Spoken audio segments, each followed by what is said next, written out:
कल तक मैं डीजीपी था। कल मैंने शाम को वीआरएस ले लिया। आज मैं पूर्व डीजीपी बिहार हूँ। आप जितने भी लोग जुड़े हुए हैं मेरे सोशल मीडिया से, जो मुझे सुन रहे हैं, सबको मैं प्रणाम करता हूँ और सबका आशीर्वाद चाहता हूँ। आज का दिन मेरे लिए बड़ा भावुक है। जिस फोर्स के साथ, जिस बल के साथ, जिस सेवा में मैं था, लगभग 34 वर्षों तक उसमें काम किया और लाखों सिपाहियों, हवलदार, सब इंस्पेक्टर, इंस्पेक्टर और पुलिस पंक्ति के जितने ऊपर से नीचे पदाधिकारी हैं, उनसे मेरा बहुत ही नजदीक का संबंध रहा और उस पुलिस परिवार को छोड़ने की, उनसे बिछड़ने की जो पीड़ा है वो मेरे मन में है।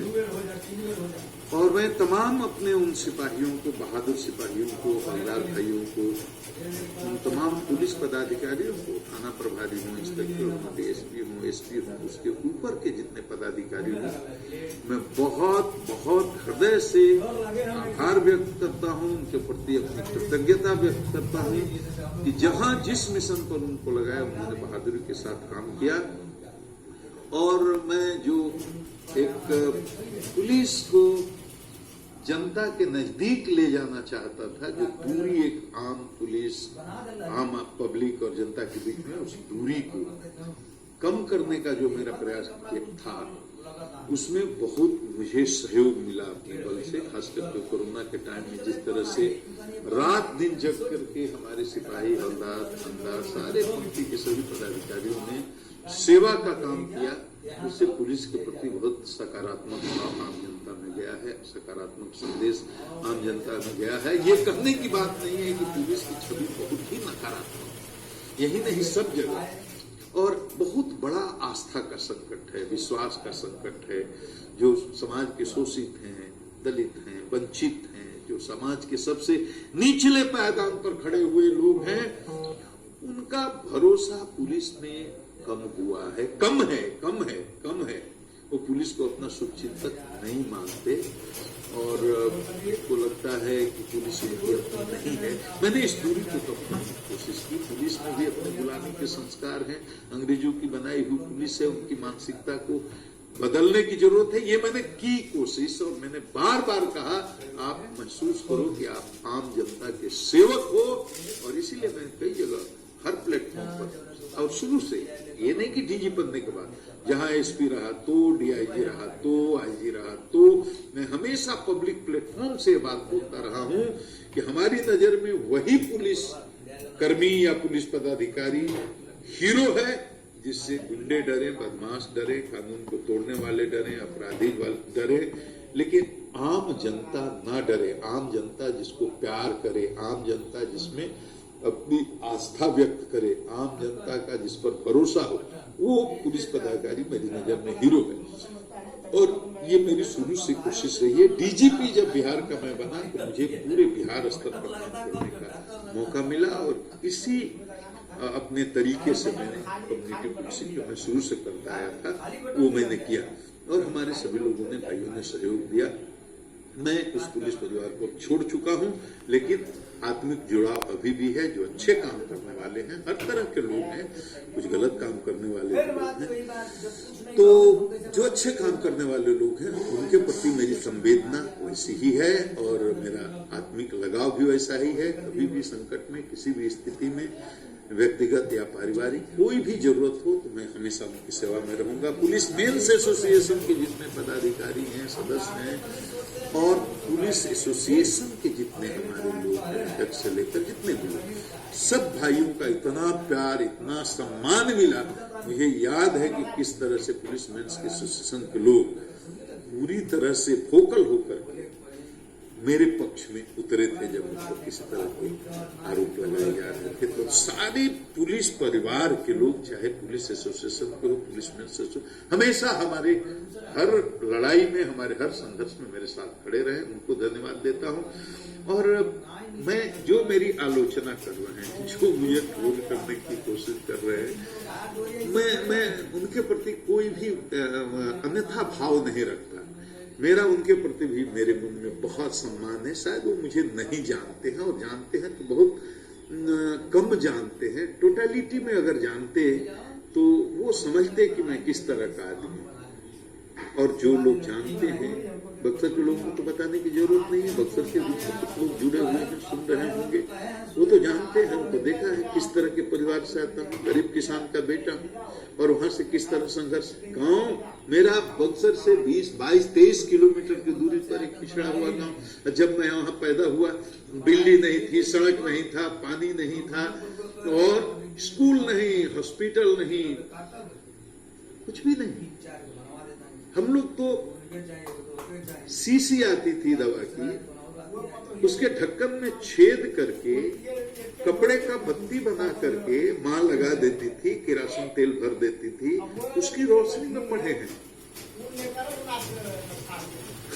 आश्चर्य होगा आज के नौजवानों को जान करके। स्कूल जाते थे हाफ पैंट और शॉर्ट्स नहीं जो आजकल फैशन वाला मिलता है, वो 2 रुपये 1.5 रुपये मीटर का कपड़ा जो गांव में बिकता था या पास के शहरों में बिकता था, उसका दर्जी ले आता था और नाड़ा बांधने वाला हाफ पैंट सी देता था, और बनियान पहन करके बिना जूता का बिना चप्पल का स्कूल जाते थे। हम भी केवल नहीं, हमारे साथ जितने लोग पढ़ते थे। स्कूल भी 7 साल के बाद उम्र के बाद मैंने जाना शुरू किया, और गांव से 1-1.5 किलोमीटर 2 किलोमीटर दूर पैदल, सड़क भी नहीं थी, कोई auto rickshaw motor school bus इसका तो कोई कॉन्सेप्ट ही नहीं था। पैदल बरसात के दिनों में तो नदी नाला पार करते हुए खेतों की मेड़ों पर चल करके कीचड़ में घुटने भर सने पांव, उस तरह से स्कूल जाते थे हम लोग। कुएं के पानी से पांव को धो करके फिर बैठते थे, और बैठने के लिए क्या था, स्कूल का मतलब क्या, एक फूस की झोपड़ी, एक बड़ा बरगद का पेड़ था, गुरुजी बैठते थे खटिया पर, हम लोग बैठते थे बोरा पर। बोरा मतलब रैग अपने साथ लेकर के जाते थे, एक प्लास्टिक के झोरे में स्लेट पेंसिल लेकर के जाते थे। वैसे तो पढ़ाई लिखाई हुई, और 11+2+3 का वो सिस्टम था, 10+2+3 नहीं था। 11वीं क्लास को मैट्रिक बोला जाता था, तो बक्सर चले आए। बक्सर में जब आए 8वीं के बाद, तो वहां स्कूल से 3 किलोमीटर दूर, मुझे आज भी याद है, एक कमरा 8 रुपये महीने पर लेकर के, उस कमरे में कोई टॉयलेट अटैच नहीं, टॉयलेट करने के लिए सुबह शाम 2-3 किलोमीटर दूर जाना पड़ता था, लोटा में पानी लेकर के। सोचिए कि सुबह में 2.5-3 किलोमीटर जाना शौच के लिए, और शाम को भी जाना, उतनी ही दूरी तय करके आना, और फिर वहां से 3 किलोमीटर स्कूल जाना पैदल, और वहां से लौट करके आना, फिर अपने हाथ से खाना बनाना स्टोव पर केरोसिन भर के, माड़ भात चोखा, रोटी तो बनाने भी नहीं आता, वही माड़ भात चोखा सुबह, वही माड़ भात चोखा शाम, कभी कभी दाल बनाने में तो इतनी परेशानी होती थी कि हम लोग बनाते ही नहीं थे। माड़ भात चोखा, नमक, हरी मिर्च, ये खा खा करके मैं जवान हुआ। ये ऐसे मेरी जिंदगी कटी है। और पटना कॉलेज में कैसे है तो कहानी है। हमारा ही एक मित्र जिसके पिताजी यहां पटना में सचिवालय में क्लर्क थे, वो पटना जानता था, आता था, जाता था, रहता था। वो हमको ले आकर के पटना कॉलेज में एडमिशन करवा दिया। उसके पहले मैं बक्सर के बाहर क्या दुनिया है मुझे कुछ नहीं पता था। तो पहली बार तो 18, 19, 20 साल की उम्र में पटना आया, पटना कॉलेज में एडमिशन लिया, इंटर पास किया, संस्कृत से ग्रेजुएशन किया। ये बहुत कम लोग जानते होंगे मेरी एकेडमिक पृष्ठभूमि क्या है। संस्कृत में ग्रेजुएशन किया, संस्कृत ऑनर्स, और बीए करने के बाद गांव में चला गया। पिताजी अकेले थे, उन्होंने कहा आओ खेती कराओ। मेरे खानदान में नौकरी करने का तो कोई कॉन्सेप्ट ही नहीं था, और ये भी कम लोग जानते होंगे। बक्सर के लोगों को तो पता है, बक्सर के अभी हजारों लोग कम से कम समझते लोग सुन रहे होंगे लाइव, वो तो जानते हैं। मेरे पिताजी अनपढ़, मेरी मां अनपढ़, मेरे बाबा अनपढ़, मेरी दादी अनपढ़, मेरे परदादा अनपढ़, मेरी परदादी, 4 पीढ़ियों में, इससे ऊपर का तो अपनी पीढ़ी का कोई इतिहास भी नहीं जानता है। तो 4 पीढ़ियों का तो मैं जानता हूं कि कोई स्कूल गया ही नहीं, किसी की कोई औपचारिक फॉर्मल एजुकेशन हुआ ही नहीं। मैं पहला आदमी था जो स्कूल गया, जिसकी औपचारिक शिक्षा हुई। ऐसे अनपढ़ परिवार में मेरा जन्म हुआ था। पटना आया, बीए करने का बाद पिताजी ने कहा पढ़ने का क्या मतलब, अब खेती करो, और मैं खेती करने लगा। 4-6 महीने के बाद किसी आदमी ने सलाह दिया कि आपको आगे भी पढ़ाई करनी चाहिए, तो फिर आकर के एमए में एडमिशन ले लिया। और एमए में एडमिशन लिया तो किसी ने कहा कि नहीं सिविल सर्विस की भी तैयारी करनी चाहिए, तो सिविल सर्विस की तैयारी में भी लग गया। अब बीए पास करने तक मेरा ये अंडरस्टैंडिंग था कि मुझे नहीं मालूम था कि इस देश में कितने राज्य हैं, उनकी राजधानियां क्या हैं। ये मेरे जनरल नॉलेज का स्तर था। मैं सही सही बता रहा हूं। जब यूपीएससी की तैयारी में लगा, उसके बाद ये सब जानना जरूरी था, तो जाना, मेहनत किया। और 1 साल की मेहनत के बाद मेरा इंडियन रेवेन्यू सर्विस में हो गया। मैं ज्वाइन कर लिया, और ज्वाइन करने के बाद उसमें मेरा मन तो लगना नहीं था। मुझे तो मैथमेटिक्स और साइंस में कोई इंटरेस्ट नहीं था। तो 11वीं की परीक्षा में मैं तो स्कूल के इंटरनल एग्जामिनेशन में फेल हो गया था साइंस में। वो तो प्रिंसिपल साहब का धन्यवाद, अब दिवंगत हो चुके हैं, जिन्होंने मुझे ह्यूमैनिटीज से अपीयर होने की अनुमति दे दी, और मैं ह्यूमैनिटीज से किसी तरह से मैट्रिक पास करके पटना कॉलेज में आकर के एडमिशन ले लिया। तो आईआरएस में भी वही हुआ, अकाउंटेंसी पढ़नी थी, बुक कीपिंग पढ़नी थी, तो पार्ट 1 की परीक्षा में ही फेल हो गया।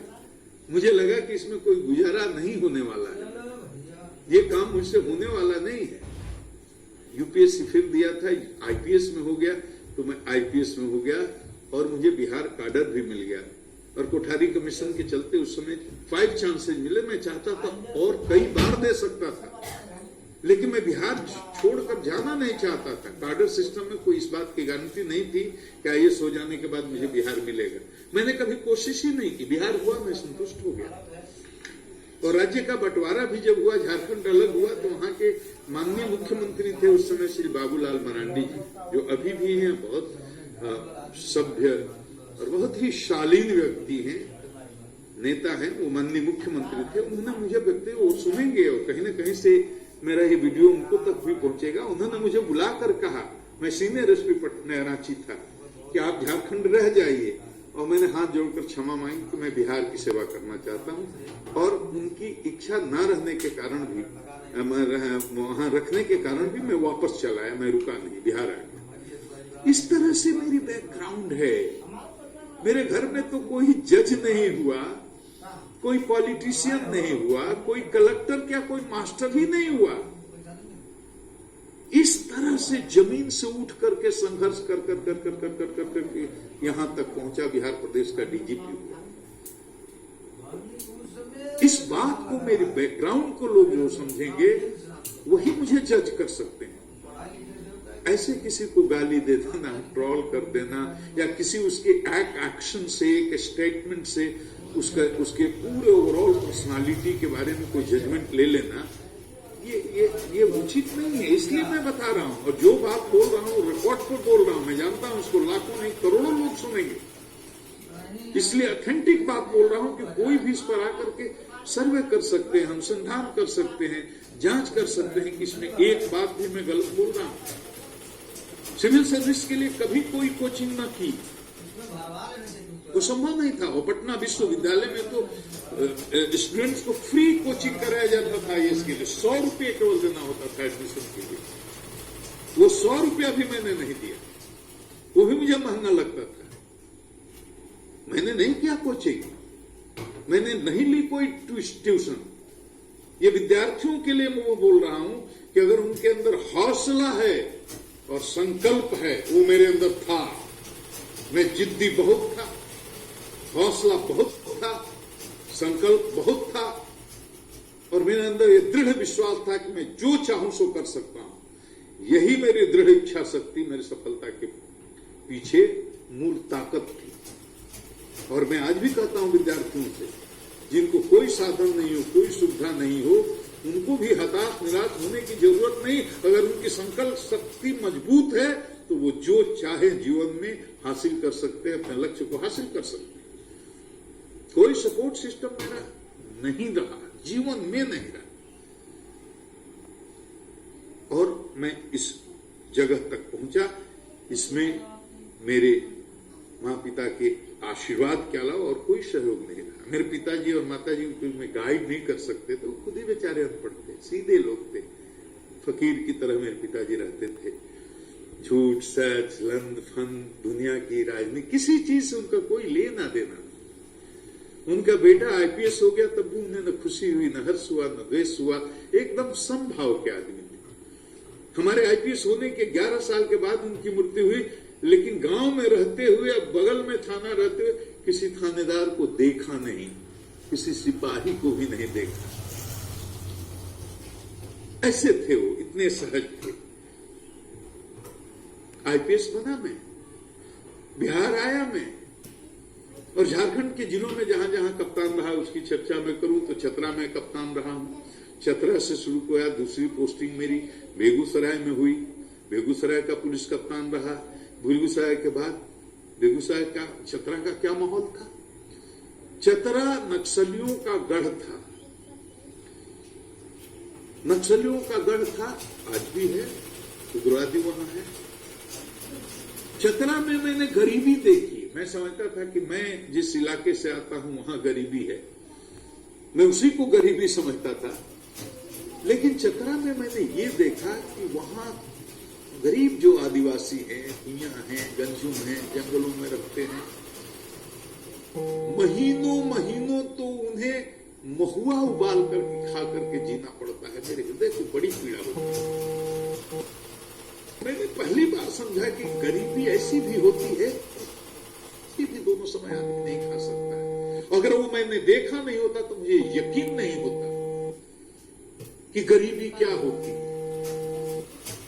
एक एक कपड़ा